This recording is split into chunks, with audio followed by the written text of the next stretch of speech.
Okay, we are now live on YouTube. Hey, good evening, everybody. Welcome to the Police and Public Safety Committee meeting for Community Board 10. Tonight's agenda is an applicant for Las Puertas Hospitality Group LLC and a presentation for the New York City Fire Department. For Las Puertas Hospitality Group, it's an application for a new liquor license. The location is 8324 3rd Avenue in Brooklyn.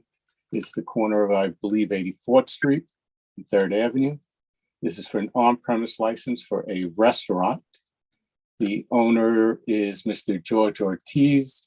The attorney is Mr. Neil Bisaki, who I believe is present this evening. The establishment is pretty much here. Okay, Mr. Bisaki, I reviewed the application. Are you on? Yes, hi, can I be heard by everybody? Sure. Okay, nice to be here with you folks tonight. Okay. I believe the owner also is has a other restaurant located on Cortelli Road. Am I correct? Yes, he's in the restaurant business. He has a full on-premise liquor license since 2015, and my conversations with him, he runs a fine establishment, never had any issues of any kind with the police department or anybody in the neighborhood. Mhm. So his daughter, who's also here, will be a co-applicant. She manages that place and she'll also manage this place. She's also been doing this for quite a few years. All right. On the application, I was looking this evening. The hours of operation, you have 10 a.m. to 2 in the morning. All right, for a restaurant. On the other side that he has on Cortelli Road, it has basically on his website, I believe it's 10 a.m. to 10 p.m. Right. What makes this one so different that you're closing at 2 o'clock in the morning versus 10 o'clock in the evening? So I believe, I can't quite recall if I had a brief conversation where I got that 2 a.m. from, but at the end of the day, we're always willing to work with the community. We could ask him now. I don't think 2 a.m. is necessary during the week, but I think just as a matter of habit, on Friday and Saturday nights, I look for, a couple hours, later. No, not till 4 a.m. naturally, because we know it's a restaurant, but I think that's kind of my standard, hours, at least on the weekends, to ask for, Well, I understand that, but on the application you have, closing at 2 a.m. every day, Yeah, So okay, that's a concern. But it doesn't have to be concerned because I've been doing this for quite a while. 13 years. I work with Josephine very well. The 2 a.m. is probably on my behalf because, as a matter of course, I ask for 2 a.m. But like I said, if you want to limit it, we would have no problems limiting it. During the week, Sunday through Thursday, and then Friday and Saturday naturally having later hours. I mean, these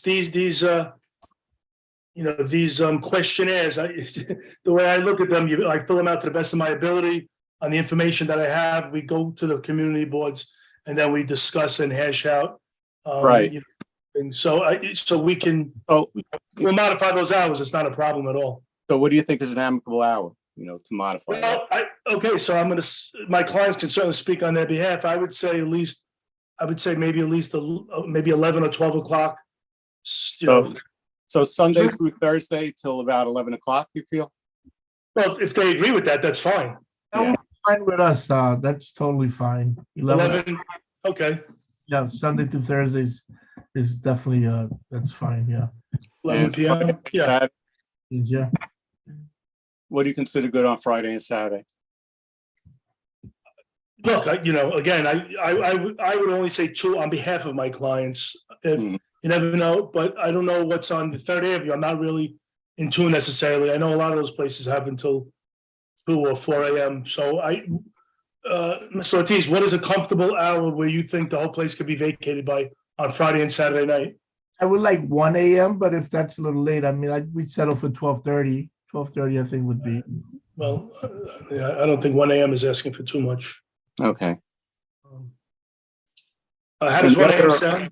You know, the other question I had, I saw that you're going to have a DJ on some occasions. I mean, you listed background music and you also listed a DJ on the application.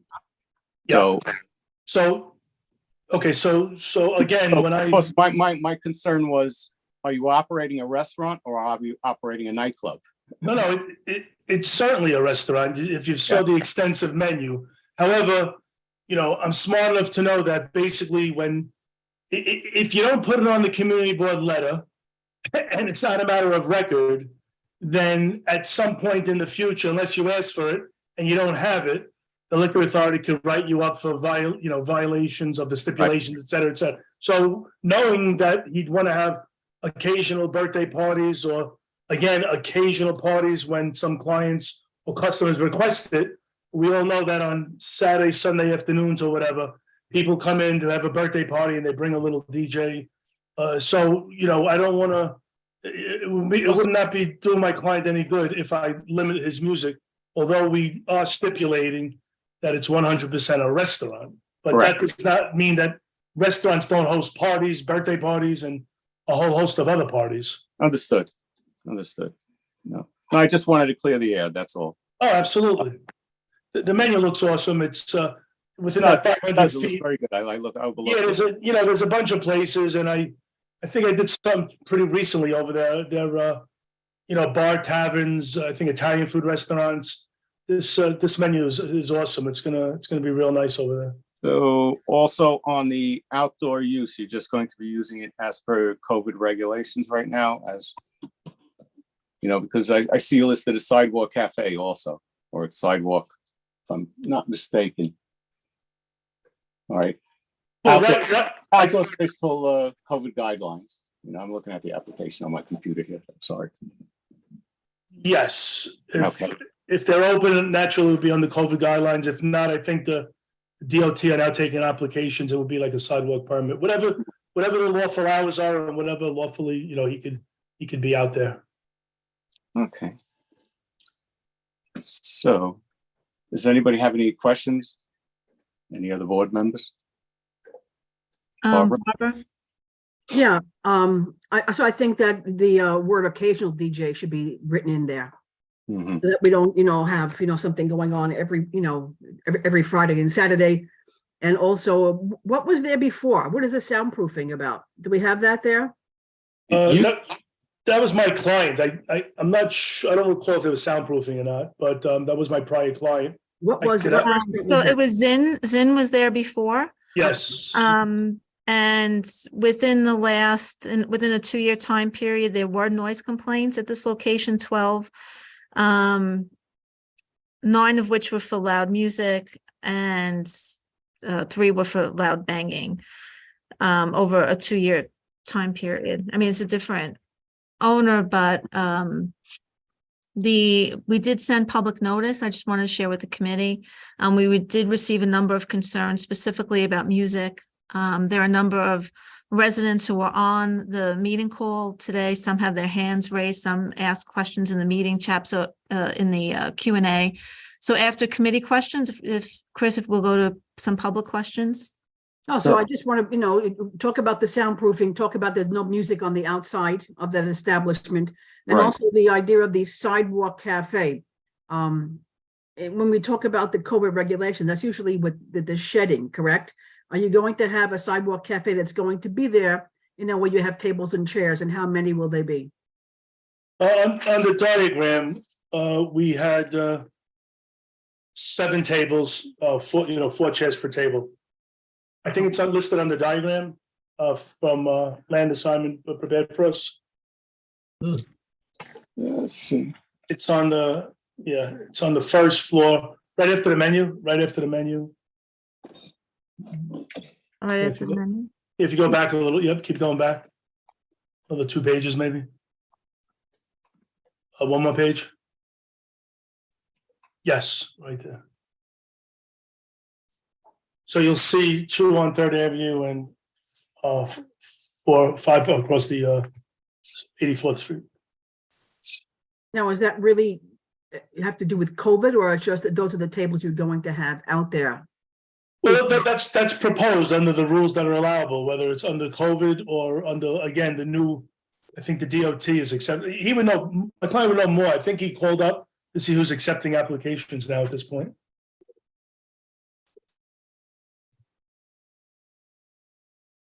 Does he have something to say? Maybe. Yeah. Unmute him. So I called, we called small business, and they told me right now they're actually writing the new laws. There's actually no new laws. And my other location, I was licensed under DCA. DCA is no longer doing the sidewalk thing. Now it's going to be taken over by DOT. But as of right now, they're still working with the COVID laws because the new laws under DOT haven't been completed. So that's what we were told. Eventually, yes, they're going to be coming out in the near future. Right now, there is no permits that are being issued. But those will stay after COVID. Well, they're still working with Right. laws right now. Right now, so I'll clarify, Barbara, right now, New York City DOT continues to issue both sidewalk permits and street curb permits under the COVID regulations on the emergency order. Technically, there is still an emergency order out there. They're planning to revise the rules for both sidewalk and curb lane. That should be released soon, is my understanding. I don't know when that will be. It was supposed to be February. So restaurants can still apply for sidewalk and curb lane under the COVID regulations, and the new regulations should come out shortly. Can I just mention one thing? Tiffany, could you just speak a little bit about your experience in the community where you are now that you said we had that discussion? Sure, no problem. I am the co-president of our merchant group over on Crotelli Road. So I work with a couple of merchants on the avenue and volunteers. One of the co-founders, who's also the co-president, works for the Brooklyn Chamber of Commerce. So we represent all the merchants in the community. We raise funds. We recently just got a grant from Rita Joseph's office for to do our sanitation and help clean up over there. So I'm looking to get involved in Bay Ridge as well and be a part of the community and help represent. Okay. I did look you up on Yelp, I guess, and you did get some good reviews on Cortelli Road. I will say that. Okay. Don't look me up as an attorney. All right. One other question I had, if you may. All right.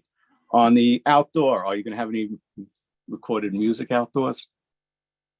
No. It's not allowed. No, Well, music is I'm not. just asking. I'm just asking. Yeah, Okay. no. All right, because we've had some issues in the past with these outdoor sheds with having music in the outside. And we certainly don't want that in our community right now because of, we've been getting a lot of complaints from neighbors complaining of noise, going late at night, especially on that strip on 3rd Avenue. All right, so, that is a concern. All right, and I believe any other questions from board members right now? Hey, Chris, it's Yeah, Mike.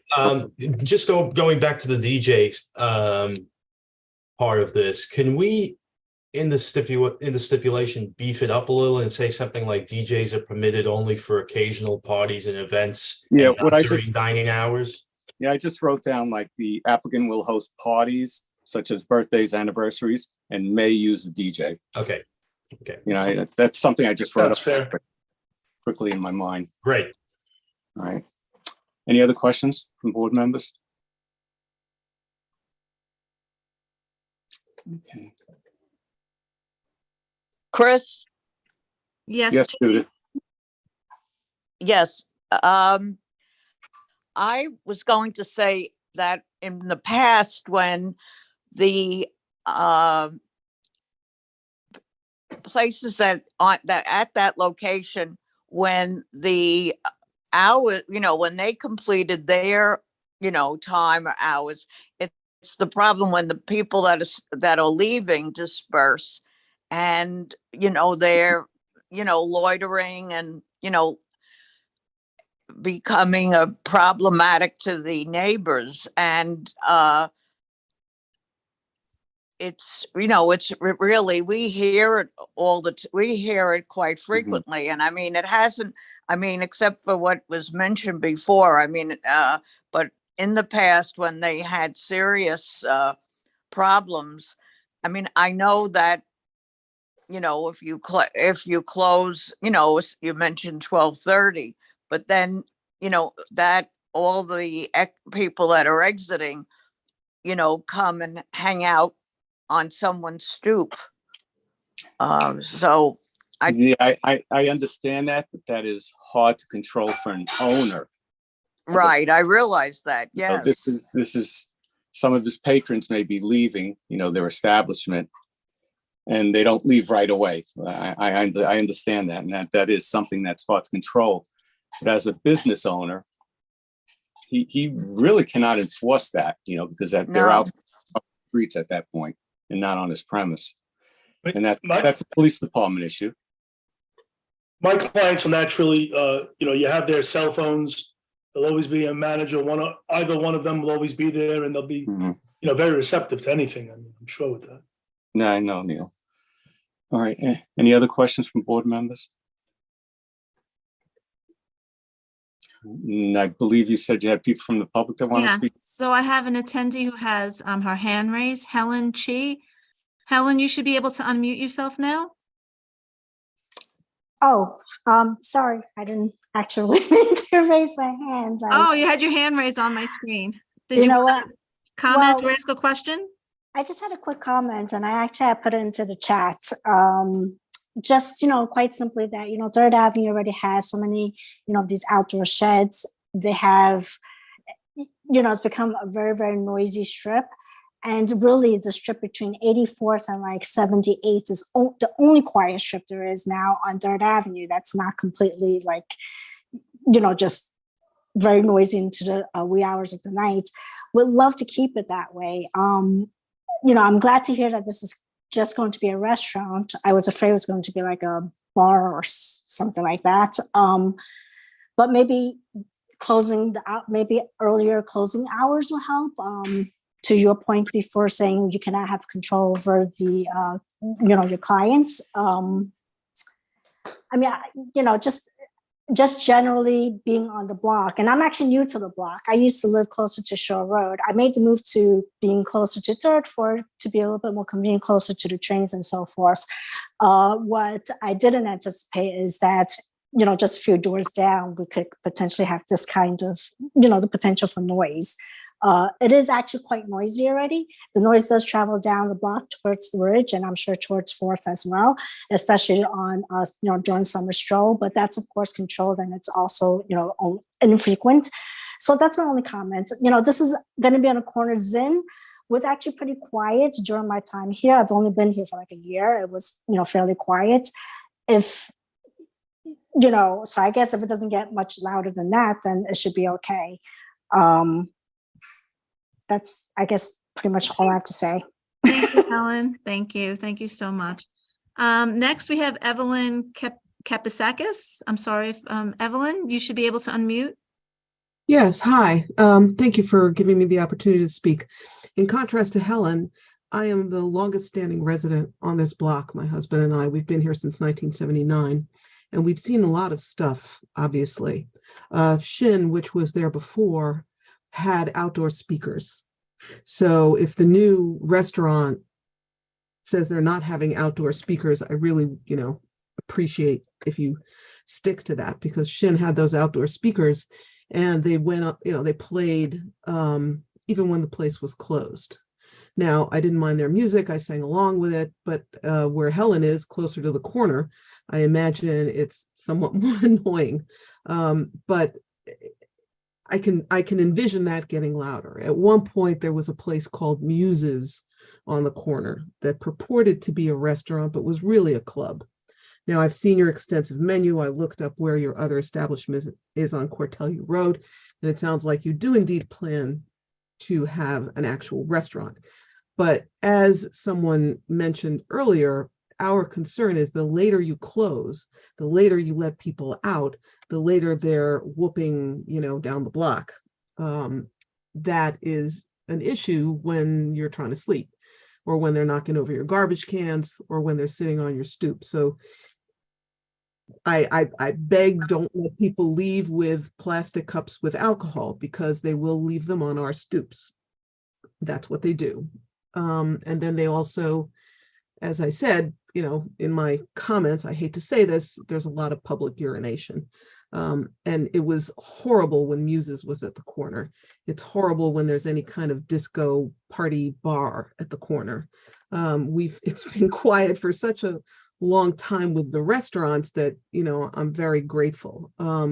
We had to soundproof the building on 3rd Avenue because we also have a building between 83rd and 84th that, you know, it has residential tenants. We had to soundproof everything because of all the noise from the restaurants, et cetera, on 3rd Avenue. So I'm just sort of on behalf of the block beseeching you to please, you know, keep your word. And let me respond to Chris Eliseo, who said that, you know, it's a matter for the police if they're misbehaving.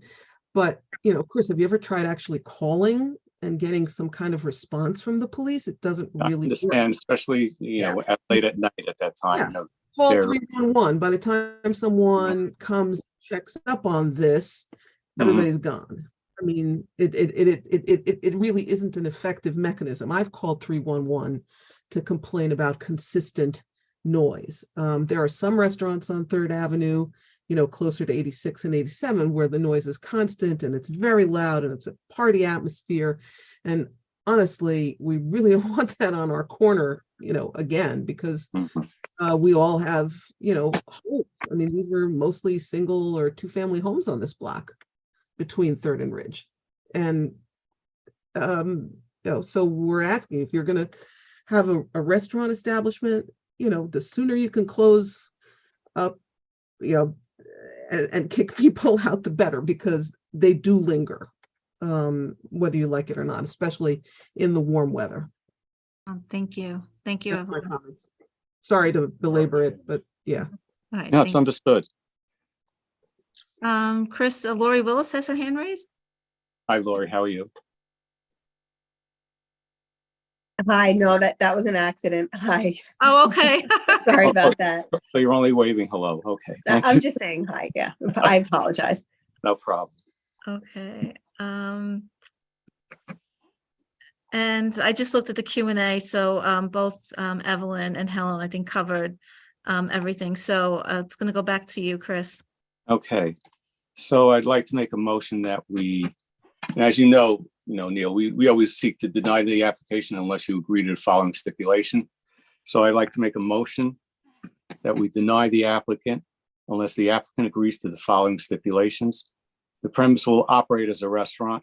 There'll be no sale or consumption of alcohol on the premise until the appropriate license is issued by the SLA. Applicant will not serve or allow BYOB until license is obtained. The owner and manager will be on site during all hours of operation.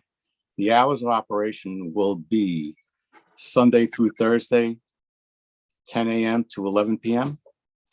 Friday through Saturday, 10 p.m. to 12:30 a.m. There will be no smoking permitted on the premise. Outdoor use will only be as per COVID guidelines, and there will be no outdoor music. There will be 20% visibility view inside into the establishment at eye level from the outside. Background recorded and/or music sound levels will remain below the level permitted by New York City Noise Code. Once the SLA license is obtained, the community board may call upon the applicant to address any concerns that may arise. The applicant agrees that should it change its method of operation, it will give notice and meet with the community board committee at least 45 days in advance of any such change. Does anyone want to second that? Barbara? Okay, any discussion on the motion? Lori has her hand raised. I do this time. Thank you. I just wanted to note we usually, oftentimes we put in to the stipulations that if there's music on, that they have, the windows or the doors shut, especially in locations that have those big windows in the front that can open up. So if there's music playing inside, it basically just rolls out to the exterior.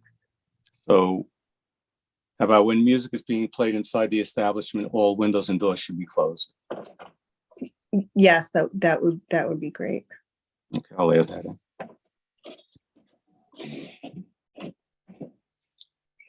Any other discussion?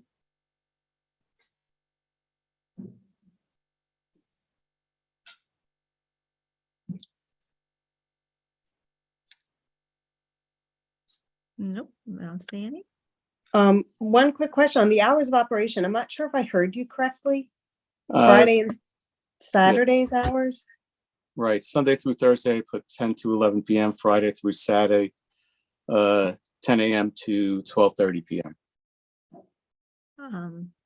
He 12:30 Good. a.m. AM. Yeah, I'm sorry.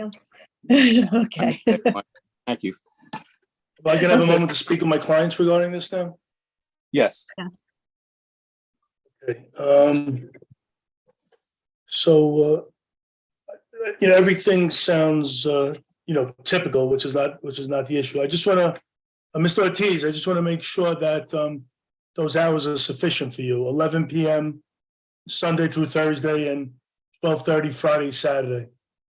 I mean, we're looking for 1 AM, especially Saturday. Yeah, yeah, That would help. yeah, I'm gonna be honest with you. People, at least the way I see it, Friday, Saturday, people don't go out to dinner. Well, sometimes 8, 9, 10 o'clock. I mean, 12:30 for a restaurant, it just doesn't really seem fair. I mean, if 1 o'clock is, the way I see it, very, very reasonable for a client to concede to 1 o'clock. so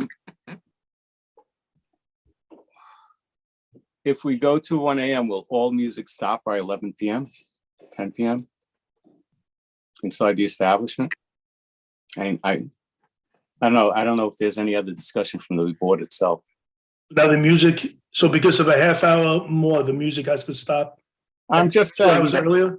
I mean, the main concern is the music, the loudness, at 1 o'clock in the morning. Okay, well, again, I would think it's fair to have the music end by 12 and everybody out by 1 o'clock on Friday and Saturday. I mean, to me, if you have a legitimate restaurant, Mhm. that I just want my client to not be kind of forced into something. I want to kind of flesh this out a little bit just so he's okay with this. And I think it's very reasonable so far. So how does 1 o'clock sound good? And then the music would stop by midnight? Is it on a Friday and Saturday? Yeah, I'll agree to that. Anybody else? Any questions from the board? Lori has her hand raised. Yeah, Lori. Lori, you're muted. Sorry about that. I was having a little technical difficulty. That's okay. I mean, I do understand Neil's concern. But as the way, what a lot of restaurants come before us and their method of operation is put forth as, just a restaurant. And this is a restaurant. I'm not saying that they don't have, proposed to have a full menu, but it does seem by the description in the application that this is really, they have an intention to have really sort of, a restaurant and then, a hangout sort of lounge after I was with the music. And my only concern is that there really, as one of the residents pointed out, just as a practical matter, there really is no way, to enforce for us to get like any real kind of enforcement on if you say the music's, if your hours go till 1, but you say you're going to shut off the music at 12. If you don't, we all know that basically there's nothing, going to stop you to continue the music until 1. So that's, I do understand your concern. Neil, I do get it. They need to run their business and make money in it. And I understand that and the way, the dining works. But my only concern here is, that look, when you got a crowd in a restaurant and you're making money and it's great to just shut the music off on your patrons and be like, okay, guys, Yeah. it's silent for the next hour. It's a tough thing to do as a practical matter, it is my point. Okay, and I just want to say one thing. I've had plenty of clients that want to push the envelope and ask for 2, ask for 3. I mean, it's the first time I'm actually visibly seeing my clients here. When they come in front of you and they're asking basically for 11 o'clock, Sunday through Thursday, and 1 o'clock on Friday and Saturday, that just tells me, being a retired cop, they're not looking to push anything. They're not looking till 2, 3 in the morning. They just want a restaurant, but they want to get the benefit of having a couple of extra hours later if should people come in there to dine on the later side. I mean, I can't tell you. I come in front of a lot of boards, and everybody who's huffing and puffing. The law's 4 o'clock. Who these community boards are telling me to close at 1? Look at all the money I'm going to be losing. My clients are coming. Look, I hear you. I've seen, we've known each other for years. Yeah, I so know. Look at the limited hours right off the bat. Look at the limited hours. 11, 5 days a week, 1 o'clock on a Saturday and Sunday, and they'll agree to shut the music at 12 o'clock on Saturday and Sunday. I mean, I don't know. I take them at their word. I don't see anything different. Barbara, and then Jill? Like also, I said in the stipulation, we can call you back and, if we see any problems that may arise, right? Once the SA license is obtained, the community board may call upon the applicant to address any concerns that may arise. So if we do have 100%. and we can bring you back and, maybe hash something out. All right. Yeah, I'd just- certainly show up for I'm any sure meeting, your and I'm sure my clients they would. want to be good neighbors too, and, Yeah. and our concern, of course, is the community around us. And, 100%. residents. Okay. Yeah, we're So- discussing the word music, and Mhm. my concern is, having the DJ going to 12 o'clock. I don't really have a problem with the soft background music going on, but when you have a DJ going to 12 o'clock, I have a problem with that, and I think that's what we're really concerned about. Not the soft background music that probably would blend in with the voices. Right. 12 o'clock is on the weekend.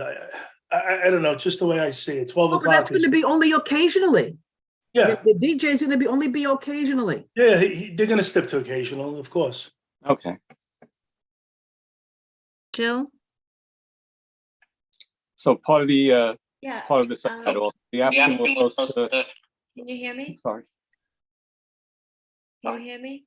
Oh, I'm Yes, sorry. Jill. No? Yeah, You go ahead, Jill. you can Yes, hear me. Jill. Okay. I just want to speak to Neil's statement about restaurants, people dining out late. I've been living in Bay Ridge for a very long time, and it has changed, and a lot of restaurants are not even packed at 10 o'clock at night anymore. I think the restaurants that have DJs and music and bar scenes probably last a little bit longer. A true restaurant closes their kitchen at 11 o'clock at night. So as far as extending it to 1 a.m., in my personal opinion, I listen to the residents, and they don't want that. And if you keep it late and the crowd comes in after dining or stays there after dining, they're spilling out onto the street by the time the place closes 1:15, 1:30, 1:45. So I caution even 12:30 a.m. I mean, even the best of the restaurants like Ario close their kitchen at 11. So I don't see the reason why you have to be open till 1 if you're a true restaurant, unless you're having DJs on the weekends. So that's my opinion. Yeah, I would really like to see the DJ end at 11. I would really like to see the DJ at 11. Well, the DJ is only going to be on occasional parties. I know, Not going to I be know. every night. I know, but even that, if you live right there, the doors open. I know. DJs are allowed. Mhm. I mean, I didn't take a survey of the other 6 restaurants within 500 feet, but I'm curious to know, how all these other places are limited. I mean, I occasionally drive through Bay Ridge, and I see plenty of places open till 3, 4 in the morning. So I'm not too familiar with Bay Ridge, but I go up and down 3rd Avenue, 4th Avenue once in a while, and I'm sure a whole host of these places are open till 3, 4 in the morning. Yeah, but you know, Neil, that in the last 3, 4, 5 years, we've really been trying to lower the. Yeah, well, if that's shorten look, the clock. if there's no, I understand, if there's no You've need. worked with me, and you know, Yeah. 4 o'clock is something that we really don't No, do. no, I know, but what I'm trying to say I is that understand what you're saying, but we don't do that. my client, you got to give people breathing room to put in a restaurant there and 1 put the o'clock is investment. You just got to Well, give them. I don't think that anyone is really, I mean, I think what I'm hearing overall is that, you know, no one's got a problem with a restaurant. They were just filled with restaurants and there's a lot of them. The concern is the DJ. And my personal concern is to write a stipulation that says occasional, to say you'll have occasional DJ. If you're looking to enforce that, there's no enforcement on it. So I always look for a rule. If you're going to shut the DJ at a certain time, you shut it at a certain time. And I really think that that is the concern that I guess is coming through from the residents and coming through from the board members. It's that, you know, let's, you know, be fair. Wasn't the music end at 12? I thought somebody had mentioned the, you know, staying open until 1, but then the music ending at midnight. I thought that's what we had just discussed. Somebody just discussed. What I just said was that the DJ, I would like it to stop by 11 because 12 o'clock is late for the loud noise. I don't care about the quiet music on the inside.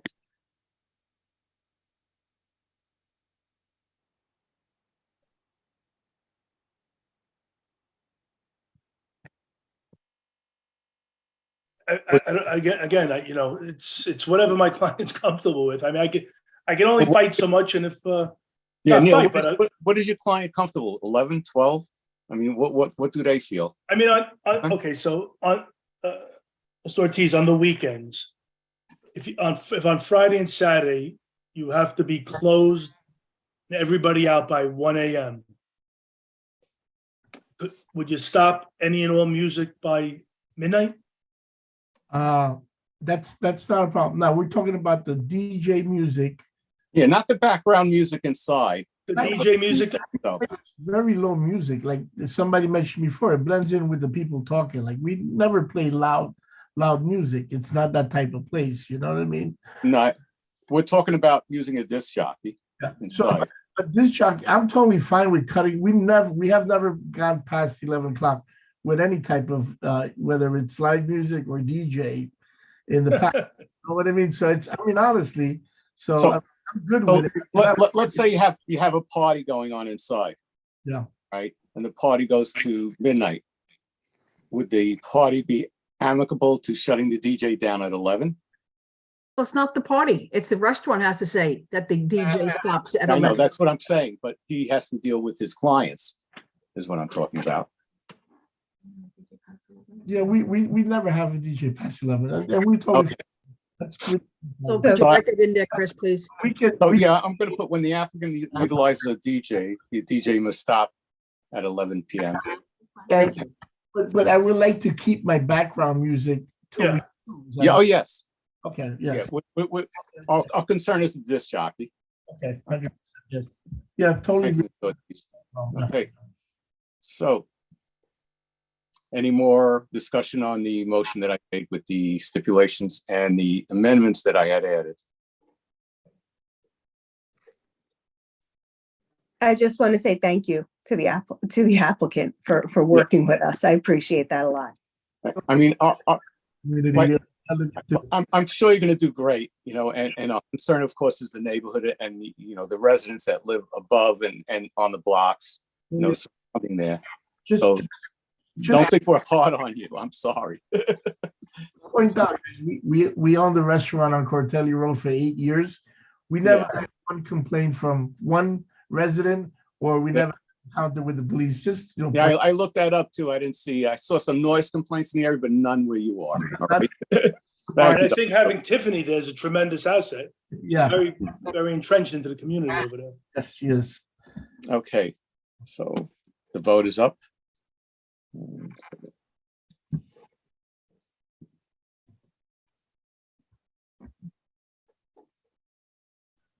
Okay, it was unanimous.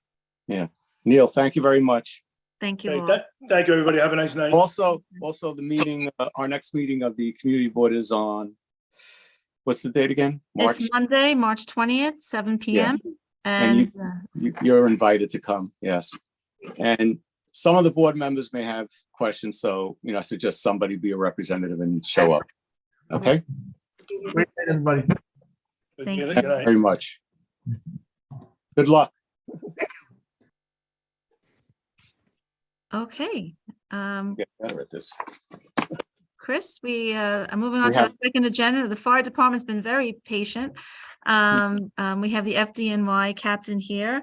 As everyone knows, the lithium batteries and recent fires on 11th Avenue.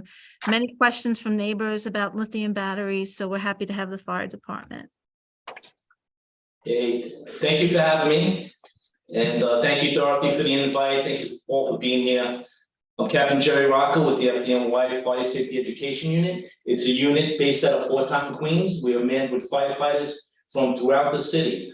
We will go to your church, your senior center, your street fair, your Cub Scout meeting.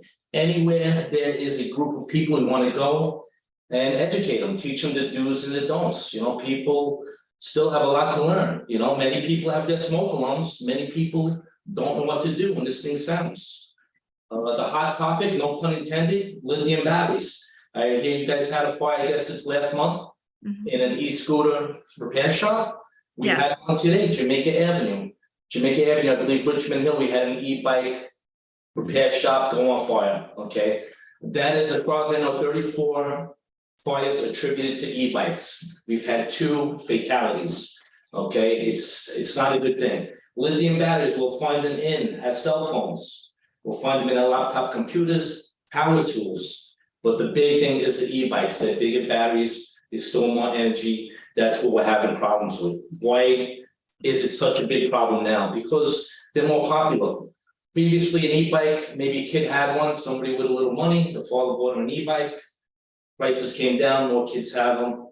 COVID came, restaurants were closed up, right? They were closed up, they were doing deliveries, food deliveries. Many restaurants who never delivered got their delivery guy with an e-bike, and many of the restaurants had 3, 4 e-bikes doing deliveries to survive. All right, they're more prevalent, they've been around for quite some time now. You have a battery on a steel bike frame banging. We know how the roads are in New York, they're not great. And these batteries are banging on the frames. They get damaged, that's a problem. But there's many different reasons. Batteries can be defective from the manufacturer. Batteries being damaged. Batteries are generic, right? They're a lot cheaper. Nobody wants to have one battery and wait for that one battery to get recharged to put it back on a bike. So they buy numerous batteries, and they're not going to spend the money on the manufacturer's battery. They're going to buy something that's generic, an inferior product. Same with the charges, right? So that is a big problem. What do we need to do to combat that? We have to educate people. Even if we put laws into place, many people have no problem breaking laws. So we do not have any e-bikes in New York City housing. Our headquarters, Metrotech, no e-bikes. Many private buildings are setting their own rules. So if you could set rules with your tenants association, get them going, because it's a huge, huge issue. Nothing with a lithium battery, nothing should be charged while you are sleeping or when you are not home. Okay, even a cell phone, they do go on fire, not very common, but it does happen. Laptops, I've been to fires where people are sitting at their laptop and it bursts into flames. Not very common, but it is an issue. So do not charge anything while you're sleeping. Do not charge anything while it's not attended, because if it does start smelling, if it does, have an odor, you're not going to smell it. If it starts changing shape, you're not going to notice it. Right? If it starts making noise, you're not going to notice it. Make sure you are attending that battery when it is being charged. Right? That's not the only way fires start, of course. Last year was a terrible year. We had 99 fire fatalities. This year, we're up to 14 fatalities already. Still a leading cause of fires, or many fires. Careless smoking while you're medicated, smoking while you're drinking, smoking when you're sleepy. Cigarette smoking still a problem. Just know cigarette butts could smolder for up to 2 hours. So if you're a smoker, consider smoking outside And to truly make sure that cigarette is out, extinguish it in water. The most common one for fire is still the kitchen, right? A lot of people like to cook, they forget they're cooking, they get a distraction, they get a phone call, they get a knock at the door, they disappear for 5 minutes, 5 minutes becomes 20. You come back to a grease fire. What do we not put on a grease fire? Absolutely no water on a grease fire. You are guaranteed to make things a whole lot worse, possibly get burned, and a good chance you will burn your kitchen down. Okay, the best thing for a grease fire, shut that pot or pan off, have a tight fitting lid or cover. Put that on there. We are depriving it of that oxygen that it craves. Fire is a breathing, living thing. It needs oxygen. Want to deprive that oxygen? Do not check it out in 2 minutes because it's smoldering. And once you reintroduce that oxygen, it's going to light up in your face. Okay, so put that cover on, leave that cover on 15 minutes, 20 minutes, make sure that's cool before you open it. All right. Baking soda is a great tool in the kitchen. Everyone probably has one in their fridge. That's going to be like a brick. That's not going to work for you. You want to have one at room temperature. Sodium bicarbonate. That's what you're going to find in a fire extinguisher. Sodium bicarbonate. Shake it up once in a while. Keep it like a powder, room temperature. You have a grease fire. You can sprinkle this on the grease fire. It works very, very well. It's a cheap fix. It used to be $1. It's probably $2 now. But make sure you have one. Better now would be an extinguisher. Everyone should have a fire extinguisher. Even if you're not comfortable with it, have one there. Maybe you have a neighbor that can use it. Maybe your son did it and he'll use it. But everyone should have a fire extinguisher. A good extinguisher is probably about $30. It lasts you 8 to 10 years, depending on the manufacturer. But make sure you know how to use it, right? First of all, don't store it under the sink. A lot of people want to put it under the sink. It's covered with the cleaners, the towels. You need it, you can't find it. It should be mounted at the entrance to that room, that kitchen. You don't want it in the corner where you have to run past the burning stove to get to it. Keep it at the entrance, right? And know how to use it. We have an acronym. That acronym is PASS. P-A-S-S, PASS. There's a pin. We have to pull a pin. The pin prevents you from squeezing the trigger. So you pull a pin, we're going to aim it. Everyone wants to aim it at the flames that are hitting the cabinet. You can do that all day. That's not going to do anything. All right. You have to aim it at the base. You squeeze the trigger and you sweep it back and forth and expel the whole extinguisher. Do not hesitate to call 911. We want to make sure that the fire didn't get out of the stove, behind the stove, into the mold or whatever. We're there for you. Make sure you call us. We'll be there within minutes. Okay. Other kitchen emergencies, natural gas. Natural gas is actually odorless. That odor is put into the natural gas. It's called mercaptan. That is added. That way, if it is escaping, you will smell it and you will make the phone call. And some people want to call a super and leave a message. Other people want to call their son who's going to come over in 2 hours and see what he thinks. Some people want to call Con Edison and be on hold for 20 minutes. And what does Con Ed do if you call them? As soon as you call them and you talk to them, they call in 911. Okay, so you call 911 immediately, even if you're not sure what it is, you smell something, maybe it's gas, maybe it isn't.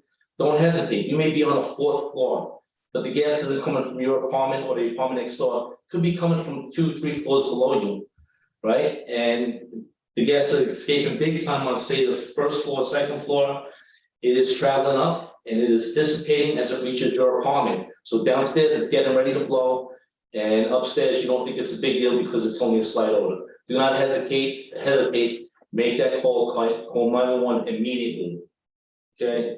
Another leading cause of fire is still extension cords, power strips, great tools, but we do not use these for anything that makes hot, which would be a space heater. We're not going to need that anymore for next year. We do not use them for microwave ovens. We do not use them for anything that makes cold. A refrigerator, an air conditioner, absolutely no extension cords. Those appliances need to be plugged directly into an outlet. Okay, when you plug them into extension cords, these get hot, they melt, they go on fire. The longer it is, the hotter it gets. Okay, anything that makes hot or cold into an outlet directly, this is fine for your TV, your cable box, or your computer, the printer.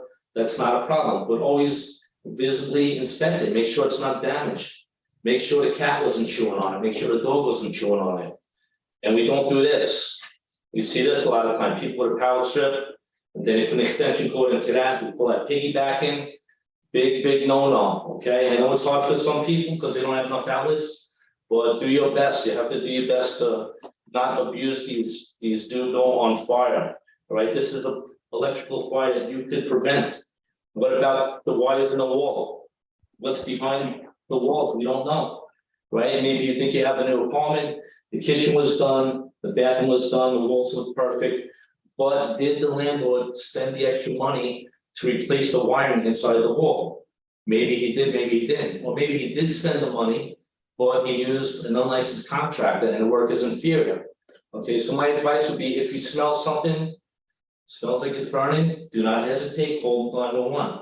If you have a light switch, it works today, it doesn't work tomorrow, it works the next day. You have a problem, there's a short somewhere, same thing with an outlet.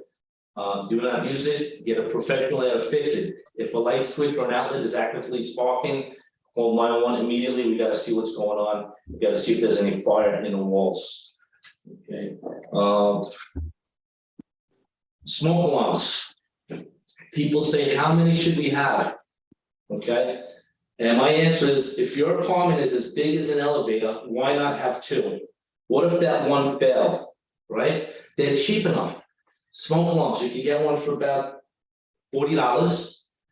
They last you 10 years now, it's $4 a year. And people are still dying because they don't have smoke alarms, right? And it's not just people who don't have smoke alarms, it's people who don't know what to do when they hear the smoke alarm activated, okay? I'd like to talk about a fire that happened last year. We lost 17 people, 10:30 in the morning. And, you know, mistakes were made. I'm not saying everyone made mistakes, but when mistakes are made, we want to learn from those mistakes. We want to do better, okay? That fire was up in the Bronx on 181 Street. And I don't know if you recall, that fire did start with a space heater. That is the fact, it started with a space heater. Was that space heater defective? Maybe, we're not sure. Was it plugged into a power strip? Once again, nothing hot, nothing cold. We don't know. Was it not used properly? Was it too close to combustibles? Space heaters have to be 3 feet away from everything. Okay, we don't know exactly when that space heater went on fire, but we know it went on fire. All right, and then how about the alarms? Did people have alarms there? Many people heard alarms. They had the alarms, they heard the alarms, and some people did ignore the alarms because it wasn't in their apartment, it might have been down at the end of the hall. Maybe they thought it was the guy smoking in the hallway again. Maybe they thought it was the woman who burnt the food for the second time this week. For whatever reason, it is documented, and I'm not saying everyone, but some of these alarms were ignored. When these alarms are ignored, fire doubles in size every 30 seconds. Every 30 seconds. That was the second problem, the alarms. Problem number 3, what do we know about that door for that fire department? That door was open, in the open position. That is a fact. Now, was the door chopped open or was it broken open? It doesn't matter, we know the door was open, okay? We also know that doors prevent the spread of smoke and fire. When you leave your apartment, you have to shut that door. If your bedroom's on fire, shut that bedroom door. That's gonna contain the fire till we get there and get some water on it. Right, so doors do their job if they're shut. Many doors are supposed to be self-closing, sometimes they don't. Don't rely on a door self-closing. If it's not closing, make sure you close it, push it shut. In that case up there, that door was open, the fire extended out, the smoke extended out and traveled up the stairs into the hallways. Filled the building. What kind of building was that? It was a fireproof building. Okay, fireproof buildings, if the fire is in your apartment, you have to do your absolute best to get out of that apartment. Okay, if the fire is next to you or below you, you're not going anywhere. You're staying in your apartment. You are going to be safe in your apartment. It's very, very, very difficult for fire to travel in a fireproof building. Okay, that was a fireproof building, and some of the people did venture out of the safety of their apartments into the smoke-filled stairwells and hallways. And it takes 3 breaths of that smoke, 3 breaths, you fall to the ground, and you don't get up. Okay, so fireproof versus non-fireproof. In general, fireproof building is going to be 75 feet, 7 stories or greater will be fireproof. 6 stories or less with fire escapes is non-fireproof. Doesn't matter where the fire is in a non-fireproof building. Fire is gonna travel very quickly. You have to get out of that building, get out, have a safe meeting place near the building. Could be the big tree on the corner, the mailbox, the neighbor's house.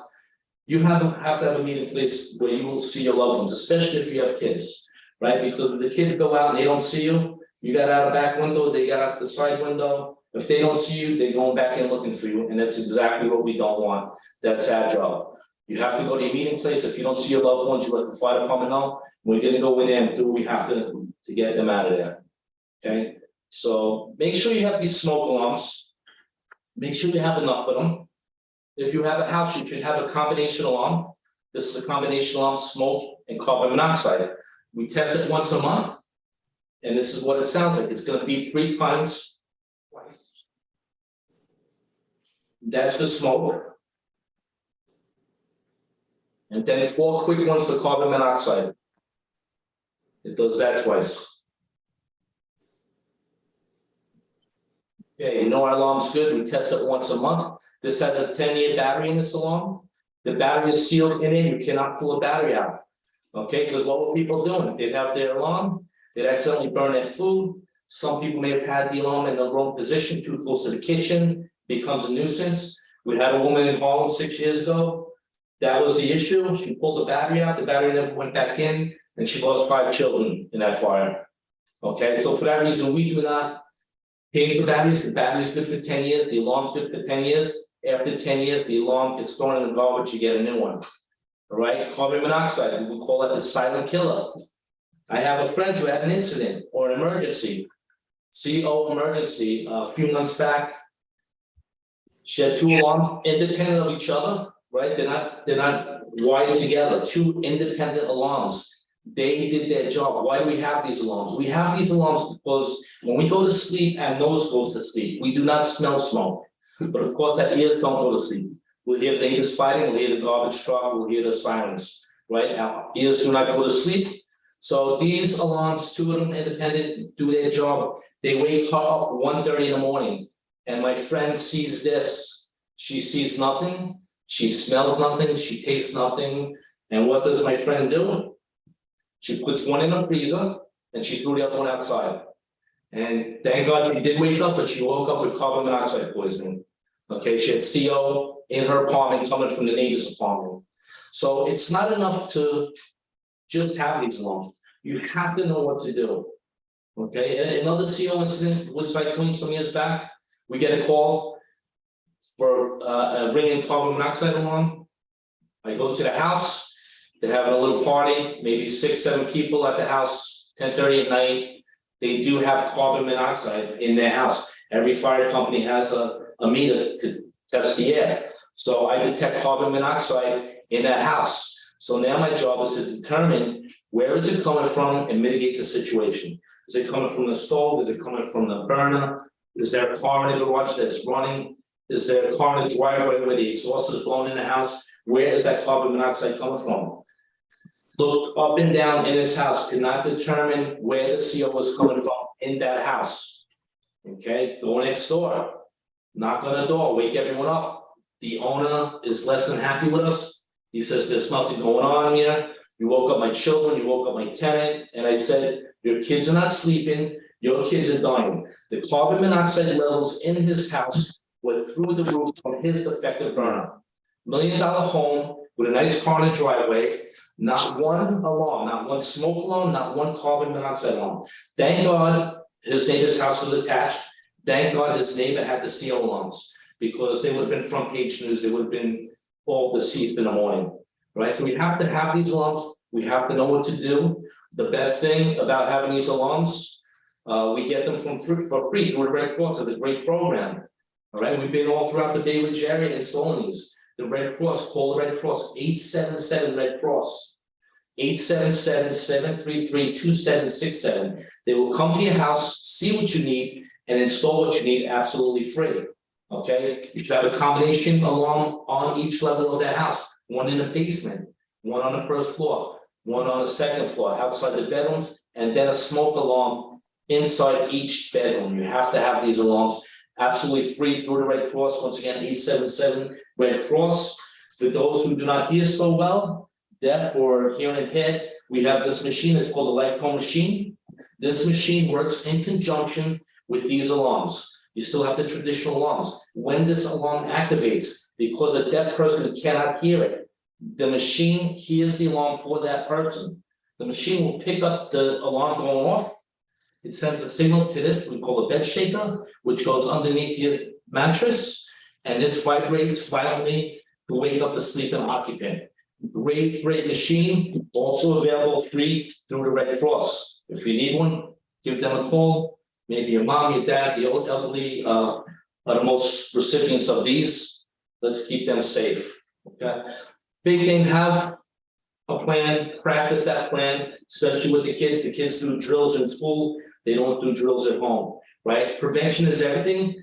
Prevent the fire you can, but be prepared for fires that you can't prevent. Your neighbor smoking in bed, your neighbor using extension cords and power strips recklessly. Be prepared, have a plan, practice that plan, be familiar with your surroundings. Know if you live in a fireproof building or a non-fireproof building.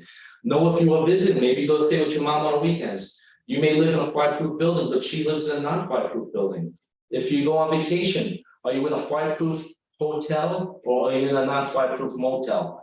Be familiar, have a plan, keep yourselves and your family safe. Thank you. I'll answer any questions if anyone has any questions. Yeah, I have one. All right. Yeah. Just on these new vehicles, the new EV vehicles. Yes. I've heard that there's been quite a number of fires with them and they're very difficult to put out. Is that true? That's very true, yes. So when you say vehicles, you're talking about the scooters or as well as the cars? I'm talking about the cars, like the Teslas. cars. I remember Yes. the Chevy Bolt was recalled because they were telling people to charge the car outside. Because Yes. it fires. Definitely, if you have one, charge it outside, of course, right? You're not gonna charge it in the garage and charge it away from the house. It shouldn't be right on top of the house, because if it does go, the house is going. Mhm. Right, so they had a car fire in Woodside last week, bad car fire. The car was in the garage, and I don't think it was electric, I think it was something else, but the car did catch fire, the garage caught fire, 4 houses caught fire. Okay, 9 firemen went to the burn center. 1 is still there. Okay, so it's a problem. Why don't we see more of those? Because everybody can't afford a Tesla, right? There's not a lot of them on the road right now.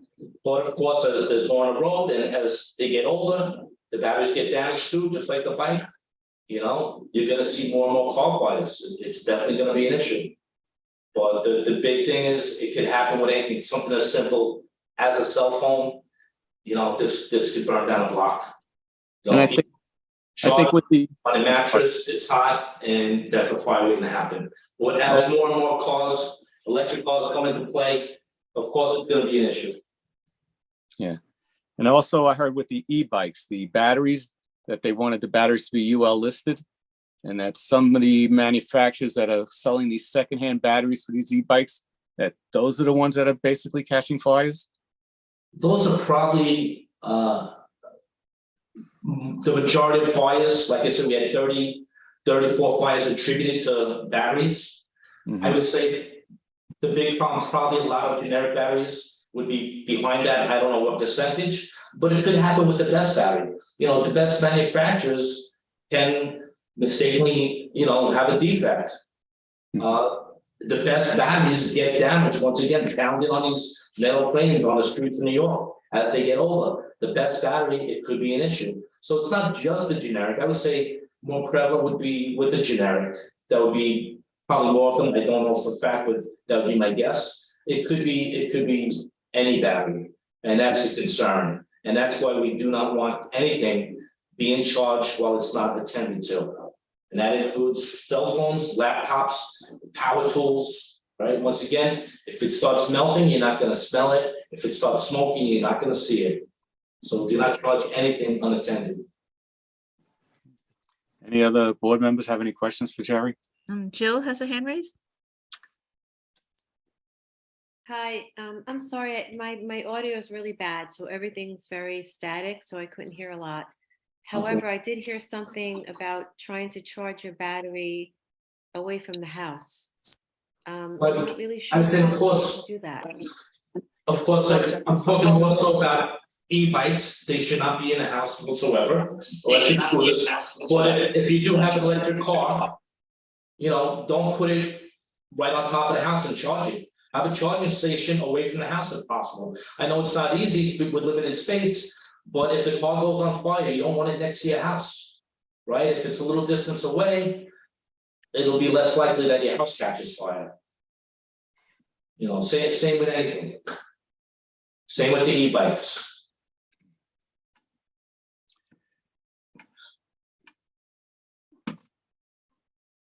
Okay. Anybody else? Ruth? Yes, Ruth.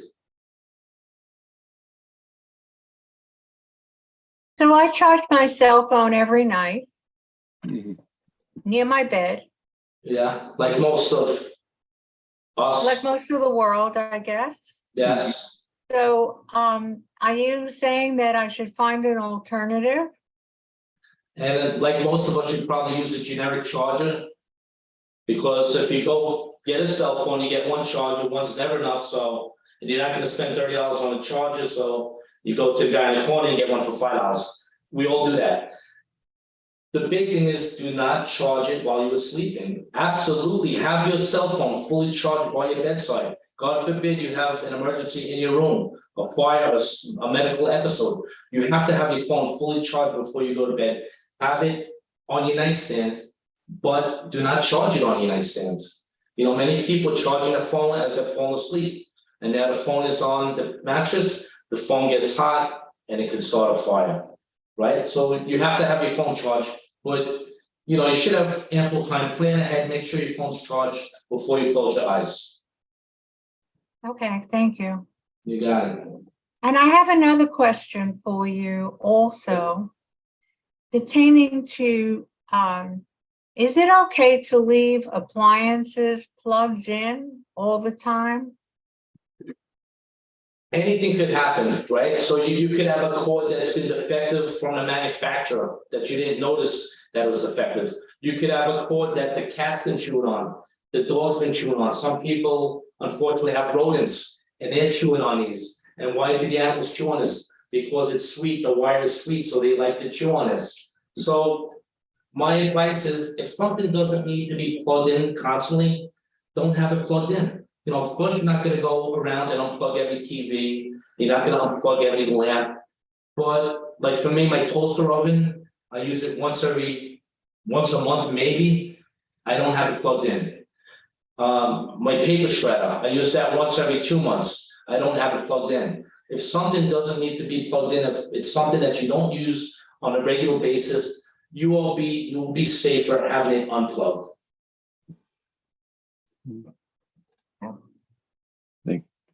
Jane? Anne Marie? Hi there. I had wanted to ask, in my day job, I'm principal of an elementary school, and sometimes we have employees who ride their e-bikes to work. And I don't know if we have been warned about the dangers of the lithium batteries. And we've spoken to people about not bringing the bikes into the building, but I'm sure that schools are not the only business where that might come into play. And I was wondering if there's going to be any guidance for schools, for public buildings even, let's say when we're having our community board meeting. Yeah, I get it. The dangers of it. So I just wanted to ask if there's anything that you advise, or, we've put up posters, we've made employees aware, because it's not children that are bringing it, it was employees. We've spoken to them about having it parked elsewhere, not to risk anything. But I feel that guidance would be helpful for also all of the business owners in Bay Ridge as this becomes an issue.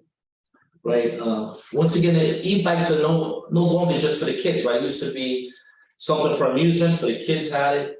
But with COVID, people do not want to be on a train with COVID. With the crime, people don't want to be on a train with the crime. So you have grown men and grown women riding e-bikes. They're just all over the place. My advice would be get us over to your school for your next PTA meeting or whatever. That's why we're here. We go to meetings. We go in as a gathering of people. We will tell them what to do, what not to do. We'll hand out literature. We will answer questions. They can put all kinds of laws into play, and they are working on that. But that's not the only answer, because people break laws all the time. They're gonna do what they want to do. That's the bottom line. But they have to go out and see a video. See what it looks like when one of those things blow up. And they might think twice about, bringing it into their apartment and keeping it at the front door. And that's where they keep it. They'll bring it home, they charge it at the front door exactly where you don't want it, because that's gonna impede egress from that fire department. It's a fast moving fire. These things blow up in no time. I don't know if you remember last year, I think it was December, I think was a year anniversary, but they had a brother and sister, Lower East Side, scaled down the 4th floor from their 4th floor apartment, the outside of the building. They scaled down the electrical conduit. If you saw how fast that fire was moving, it was unbelievable. E-bike, that was an e-bike. In fact, there was numerous batteries in that apartment. Okay, so these are fast moving fires. And that's the bottom line. We have to know what to do. We have to see videos like that. See what it looks like when these things blow, and people may think. But of course, you're always gonna have people that are gonna break the laws and think that it's someone else's problem, not theirs, right? We can't change that. We can't change that. We can make laws, the laws will help, for sure, but the law's not gonna stop this, especially getting into the future. And we're gonna be seeing more and more batteries. Everything is cordless now, right? We have cordless lawnmowers. That's a lithium battery, all kinds of cordless power tools. Everyone probably has a cordless vacuum now, right? And lithium batteries, they're all over the place. So the big thing is buy beware, buy something from a reputable manufacturer, inspect it, make sure it's not damaged, discontinue its use. If it's smoking, do not use it. If the battery looks like the shape change, do not use it. If the battery's getting too hot, do not use it. Right? We have to look out for ourselves a little bit. We can have all the laws we want, but it'll help, but it's not gonna stop it completely. Unfortunately, it's just the way it is. But once again, we're here to go out and talk to the public. So it's a fire safety education unit. There's no charge. We're out there 7 days, 7 nights a week. Once again, your church, your community center, your street fair, your Girl Scout meeting, wherever there are people, we have to teach them, safe practices, especially with the lithium batteries. And still, unfortunately, we have to teach them what to do with the alarms, because they don't know what to do, right? Thank you. And Josephine, I just want to direct your attention, and Chris, that there's some questions in the Q&A. Yes, Cam, there are just 2 quick questions from the public. To the fireproof presentation, if someone sees a residential house where multiple e-bike batteries and e-bikes are stored, can a neighbor ask the fire department to check the house? And if the occupant refuses to open the door, can the fire department get a warrant to go in and check? We can inspect commercial buildings, which would be 3-family or greater, but of course you want to report it to the fire department, and we can go over it, even if it's a single family home. We can, we're not out there to make enemies or persecute people. We want to teach them, and we want to let them know why it's a danger. But if there's something like that where someone has a repair shop in their basement, we need to know about that, because that's jeopardizing safety. So that's a real issue. Contact your local firehouse, call 311. Try to explain to them why it's not a good idea. Ask them to watch a video and see what it looks like when these things blow up. We have to teach them, but if we have people out there that aren't good listeners, of course, contact your local firehouse, contact 311, we'll get over there. Anything commercial, we can inspect, so that won't be an issue. Okay, and the second question was, a number of packages arrive at my building, which is a pre-war building. They are small shoebox in size, but have lithium battery warnings. Don't bring these batteries on an airline. I assume these are not for e-bikes. Are they dangerous nonetheless? So it's a package with a battery inside.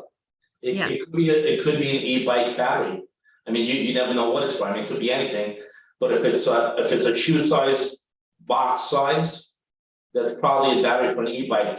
Something, of course, that's not going in a cell phone, it's not going in a laptop. There's a lot of things it's not going in if it's that big. Probably an e-bike battery. Okay, Right. and are they And only it could be an issue. dangerous? And the last question was, are lithium batteries only dangerous when they're being charged? No, they could be sitting there, they could be fully charged an hour before and then let loose, right? If it's damaged, that could happen. We had a lithium battery blow up on a plane 2 weeks ago. Next, you know, a retired firefighter put the fire out. And I heard it was a vape pen, so that's a small little battery. Lithium battery and vape pen is what I was told. And that was in the overhead bin on the airlines, and that went on fire. Right, so it doesn't matter what it is, there's always a potential, and that's what we have to be concerned with, the potential. But when it is the e-bikes, just because they're so prevalent, and just because the batteries are much larger, that's where the real issue is. But, you know, I always say the biggest fire, you know, it takes one match to stop the biggest fire, right? So a little e-pen, smaller than this, that little battery, also takes is that to, you know, start a fire. Doesn't always have to be a big explosion. Thank you. Wow. Yeah. Okay. Chris? Okay. Any other questions? All right.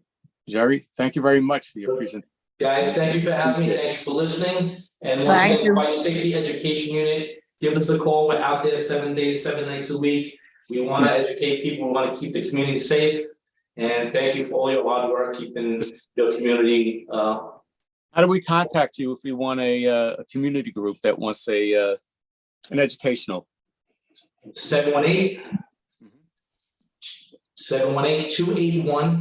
281-3870. 3870? Correct, 3870. Thank you very much. I appreciate it. Okay, guys, thank you, stay safe always.